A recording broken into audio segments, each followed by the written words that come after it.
할렐루야. 아멘. 저는 목사님 말씀하신 대로 베들레헴에서 살고 있는 강태윤 선교사입니다. 제가 많은 분들이 제가 지금 33년째 그 땅에 살고 있다는 걸 놀랐는데 지나 보면 하나님의 은혜였고 하나님의 인도하셨음이라고 고백하지 않을 수가 없습니다. 제가 살고 있는 곳은 베들레헴입니다. 많은 분들이 순례 와가지고 아니 이스라엘 지역에 있는 도시라고 그리고 사는 분들이 대부분 유대인이라고 생각을 하고 있는데 와서 보니까 팔레스타인이에요. 깜짝 놀래요.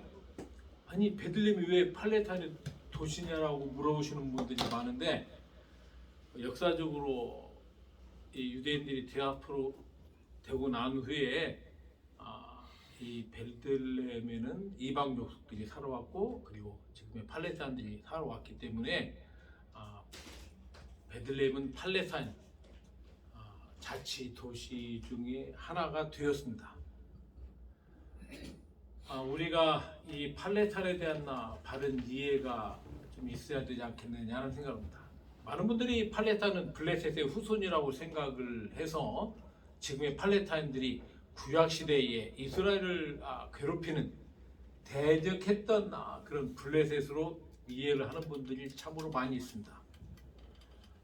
역사적으로 이 블레셋은 이미 사라졌고 이 팔레스타인은 단지 블레셋의 영어 이름을 땄을 뿐입니다.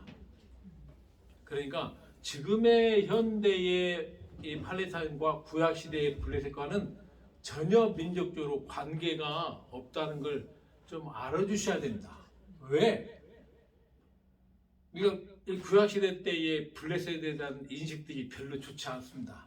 하나님의 백성들 이스라엘을 괴롭혔던 족속들이라는 사고가 있기 때문에 지금의 팔레스타인 애들도 이상하게 구약적이고 율법적인 차원에서 부정적인 인식을 갖고 있습니다. 절대 그렇지 않다는 걸 이 시간에 좀 말씀을 꼭 드리고 있습니다. 제가 지금 살고 있는 제 센터가 있는 곳은 보아스의 뜰입니다. 좀 이따 제가 보여드리겠지만 이 보아스의 뜰은 잘 아시겠지만 유대인과 이방인이 만났던 대단히 중요한 장소입니다. 그리고 다윗을 태어나게 했던 장소입니다.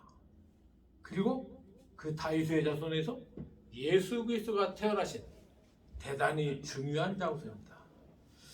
하나님께서 저같이 부족한 사람을 이 팔레스타인 선교사로 보내신 뜻을 저는 처음에 몰랐습니다.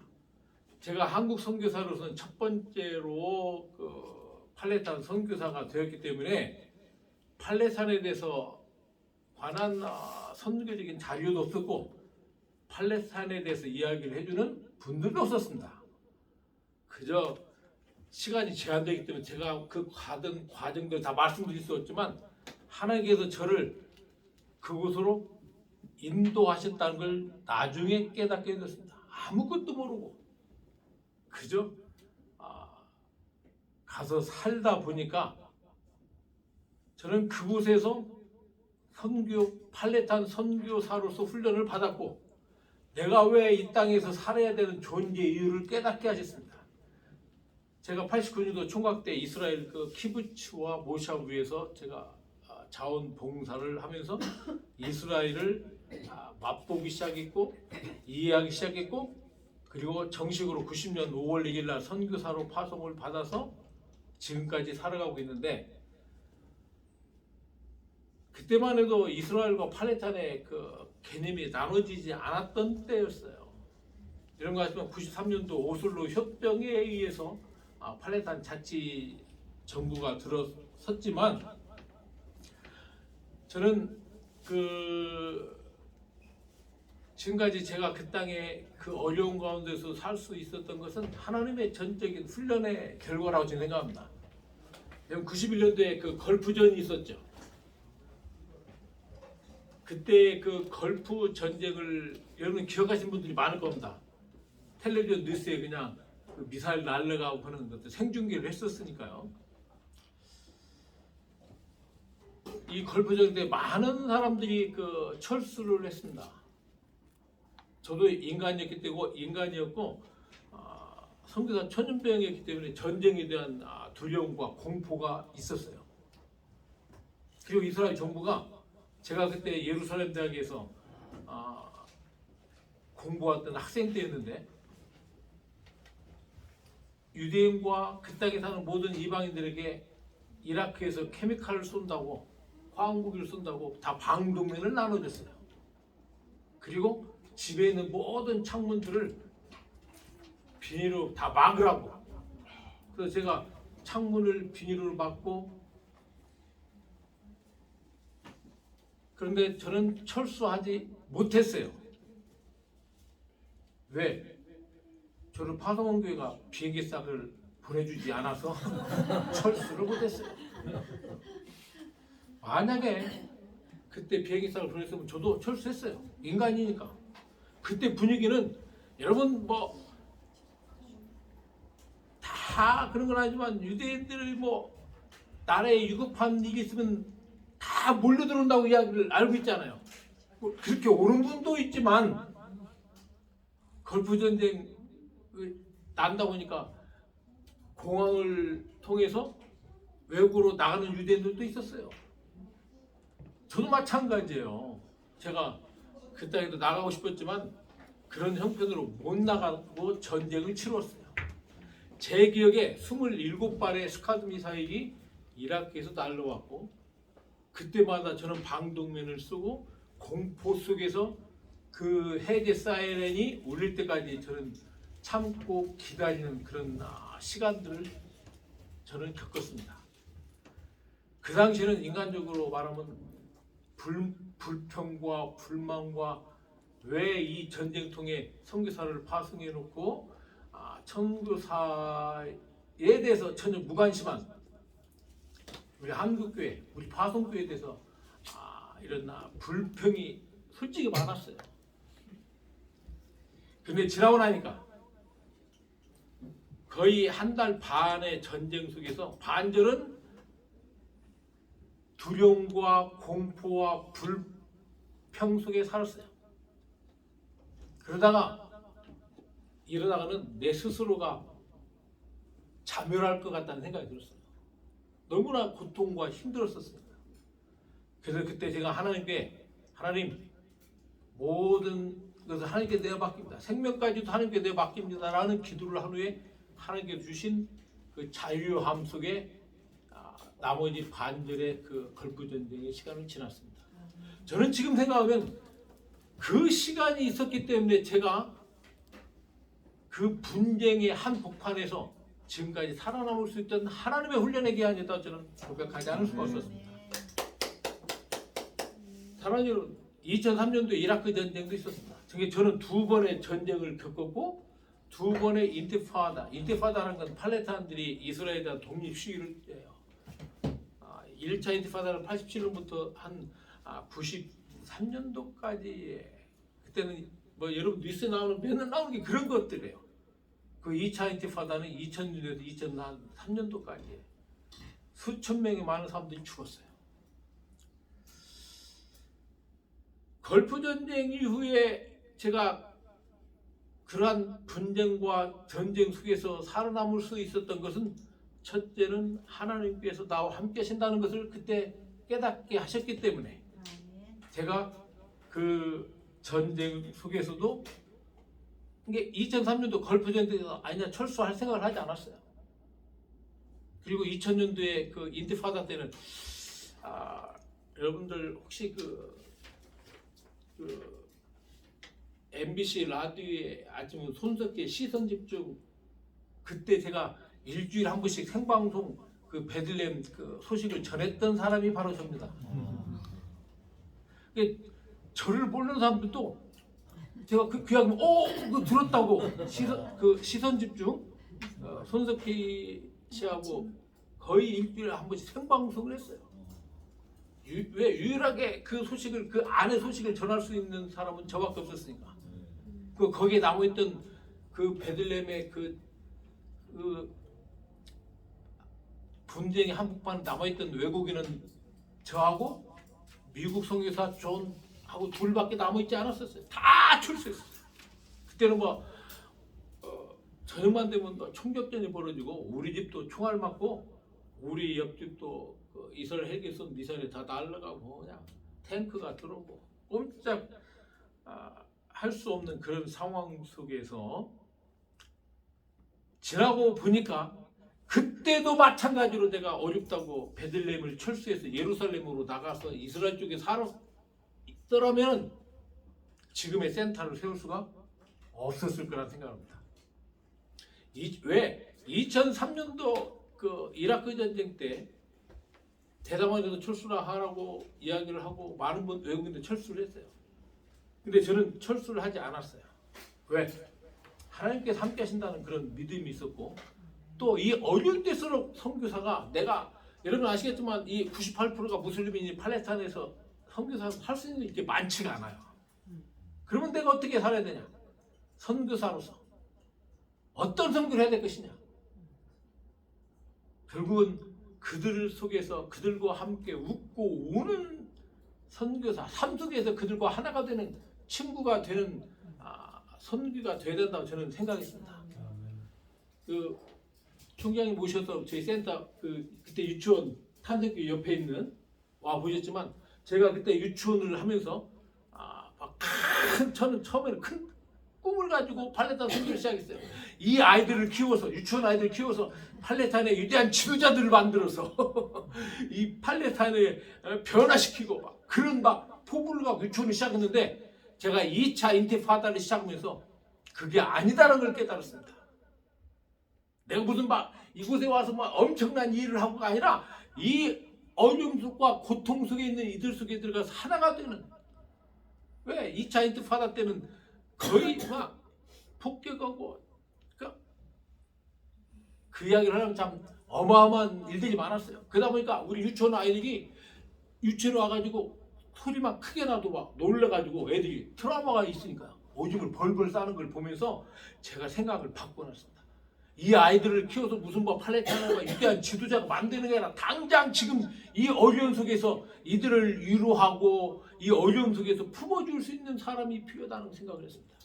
그래서 우리 유치원이 이 어려운 속에서도 아이들이 와서 편안하고 행복하고 즐거운 공간이 되도록 만드는 것이 선교사로서의 내가 해야 될 일이기 무슨 큰 그 목표가 아니라고요. 당장에 지금 어려운데 그래서 내가 하나님께서 저를 이 팔레스타인 선교사로 보내신 이유가 뭐냐.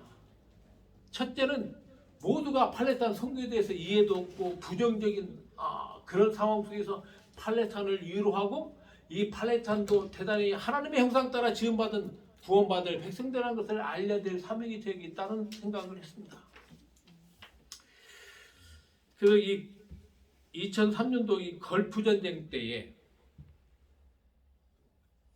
제가 나가지 않냐고 같이 협력하는 아랍 목사와 함께 그 전쟁 구호품을 봉지를 쭉 만들었어요.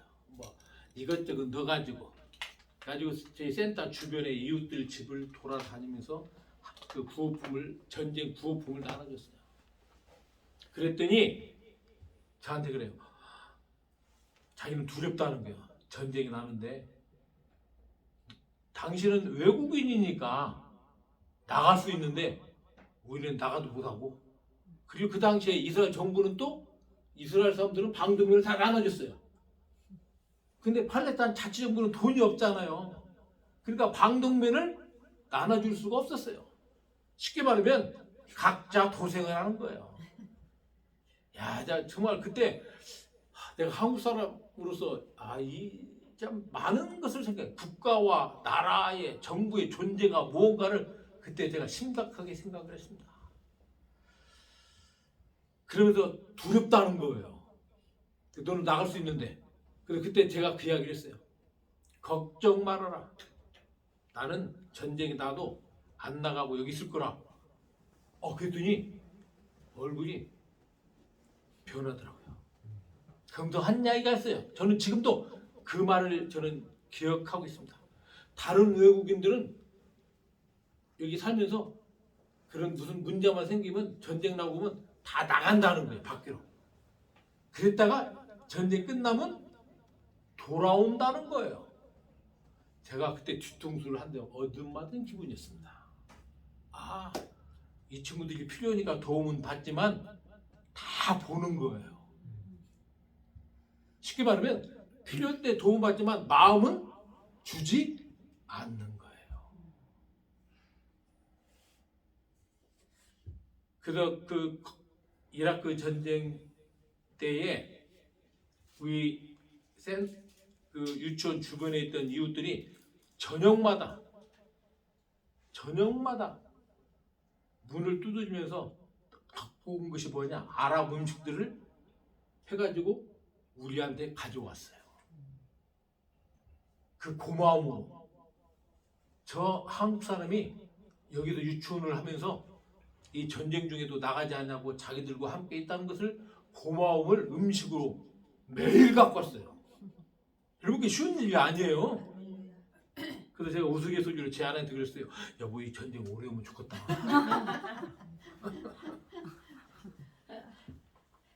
그들이 다 보고 있습니다. 말은 하지 않아요. 말은 하지 않지만 저 외국인이, 한국 사람이, 그리고 저는 당당히 내가 목사라는 것을 밝혔어요. 한국교회가 여차저차해서 나를 이곳에 보냈고, 그래서 너희 아이들에게 예수님의 사랑으로 이렇게 가르치라고, 보듬으라고 나는 이야기를 다 했고, 우리 유치원 오는 학부형들이 대부분 다 무슬림들이에요.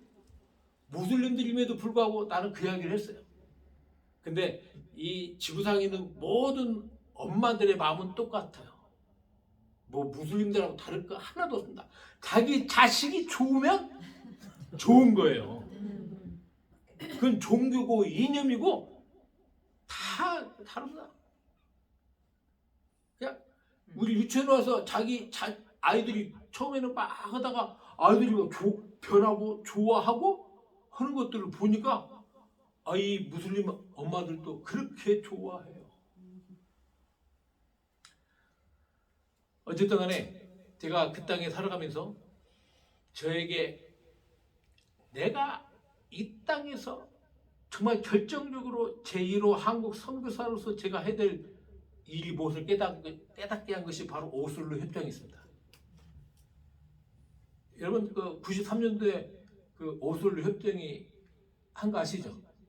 아세요? 그 정도 그렇게 중요한 역사적인 사건들은 아셔야 되는데, 이스라엘과 팔레스타인이 오슬로에서 만나서 협정을 한 겁니다. 여러분 아시겠지만 이 중동 그 걸프 전쟁 이후로, 아니 소련이 그 붕괴된 이후로, 그 페레스트라이로 이후로 중동이 변했습니다. 중동의 정세가 변했다고요. 그전에는 미국과 소련 양대 체제 때 소련이 무너지고 나서 이제 미국이 중동의 맹주가 됐다고요. 그러니까 쉽게 말씀드리면 중동의 국제 그 질서가 변화 속에서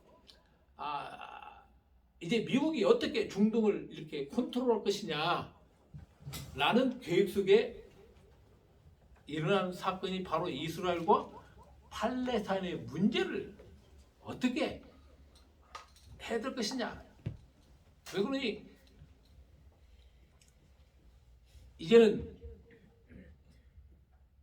소련이 빠져진 그 중동에서 미국 주도의 이 중동 정책을 펴기 위해서는 해결해야 될 문제가, 중요한 문제가 하나 있었습니다. 그게 바로 이스라엘과 팔레스타인 문제였습니다. 팔레스타인 문제는 단순한 팔레스타인 문제로 끝나는 것이 아니라 450만에 별로 많지도 않은 이 별것도 아닌 팔레스타인 문제가 이 중동 전체의 핵심입니다. 왜? 예루살렘에 황금 사원이 있지 않습니까? 그 황금 사원은 단순하게 팔레스타인이 컨트롤하는 그런 지역이 아니라 팔레스타인 뒤에는 무슬림 18억의 무슬림들이 있는 거예요. 그렇기 때문에 이 팔레스타인 문제는 이 중동 문제에 있어서 가장 중요한 문제 중에 하나입니다. 그래서 우리가 이스라엘과 팔레스타인 문제를 단순한 두 민족의 문제로 봐서는 안 된다는 겁니다. 자, 어쨌든 간에 2부를요. 좀 다 점심 먹고 2부 예배 시간 그때 우리 하시고 제가 이제 금방 끝내겠습니다. 아니 그 10분 안에 끝내겠습니다. 예. 그래서 이 팔레스타인 선교의 중요성을 제가 깨달은 겁니다. 그때 오슬로 협정회 때 나온 가장 중요한 것 중에 하나 5년 후에 팔레스타인 독립국가를 만들기 위해서입니다. 그 소리를 들었을 때 제가 내가 이 팔레스타인 제1호 한국 선교사를 해드릴 일이 뭐냐? 바로 그것은 한국교회로 하여금 이 마지막 복음에 딱 그 선교할 수 있는 터를 만들어야 되겠다라는 생각을 제가 했습니다. 그래서 그때 하나님, 한국교회가 이곳에 선교할 수 있는 공간이 필요합니다. 그래서 오랜 기도 끝에 팔레스타인 정부에 한국문화원을 등록하고 유치원을 등록하고 그래서 2007년도에 지금의 보아스의 뜰에 센터를 제가 세울 수 있도록 하나님께서 은혜를 베푸셨습니다. 여러분, 그 외국인이 땅 산다는 것이 그렇게 쉬운 문제가 아닙니다. 총장 와서 보셨겠지만 그게 간단한 문제가 아니에요. 하나님께서 한국교회를 통해서 복음이 시작됐던 저 땅에 마지막 선교 역사를 위해서 공간을 주셨다고 저는 믿고 있습니다. 그래서 2010년도에 공사를 시작해서 지금의 센터가 세워지게 되었습니다. 저는 여러분들에게 기도 부탁드리겠습니다. 저 센터를 통해서 하나님의 역사가 우리 한국을 통해서 다윗의 고향 예수님이 태어나신 곳에서 크게 일어날수록 기도해 주시고 저 센터를 통해서 우리 한국교회가 하나가 되어서 선교하는 역사가 일어날수록 기도해 주시길 부탁드리고요. 두 번째는 저의 개인적입니다. 제가 이제 비자 때문에 참으로 어렵습니다. 오래 팔레스타인에 살다 보니까 비자는 팔레스타인 정부가 주지 않고 이스라엘 정부를 통해서 받습니다. 그러다 보니까 많은 어려움 가운데 제가 있습니다. 제가 그래서 사실 이번에도 나온 이유가 그겁니다. 제가 비자를 속히 받을 수 있도록 기도해 주시고 사실 인간적으로는 어떤 고통스러운 시간들을 지냈습니다. 이 비자 때문에 약 7년 동안 속히 비자가 나올 수 있도록 기도해 주시길 부탁드리고 다음에는 제 센터 오시면 잘 섬기도록 하겠습니다. 제가 할 이야기가 많지만은 이걸 한번 보도록 하고 어떻게 해야 되나요? 플레이 한 5분 되니까요. 한번 잘 보시면 좋겠습니다.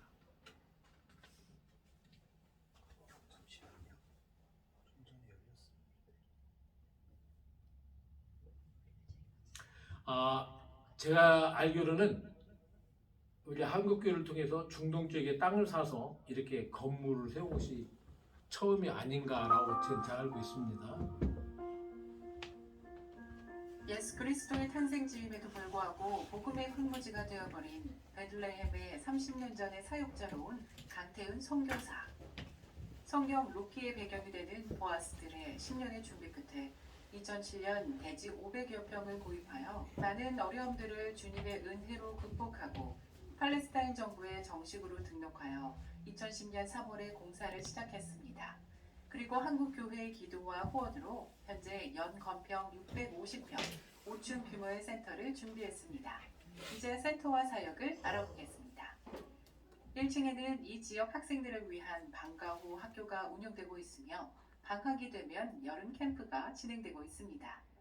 또 태권도 교실은 현지인들의 인기 속에서 활발하게 진행되고 있습니다. 2층에는 정부 공인 유치원이 현지인 선생님들과 함께 운영되고 있습니다. 또한 2층에 베들레헴 선교 한의원을 개설하여 질병으로 고생하는 환자들을 치료하고 있습니다. 3층에는 다목적 강당이 있고요. 예배도 드리고 지역 주민들과 함께하는 특별한 문화 행사나 공연도 이루어지고 있습니다. 제2강당은 전시회나 세미나를 개최할 수 있도록 충분한 공간이 준비되어 있습니다. 4층에는 성지를 순례하는 성도님과 단기 선교와 봉사 활동을 하시는 분들이 편히 사용할 수 있도록 약 50여 명을 수용할 수 있는 수준 있는 숙소가 잘 마련되어 있습니다. 5층에는 커피를 마시며 야경과 함께 할 수 있는 기도실 겸 친교실이 준비되어 있습니다.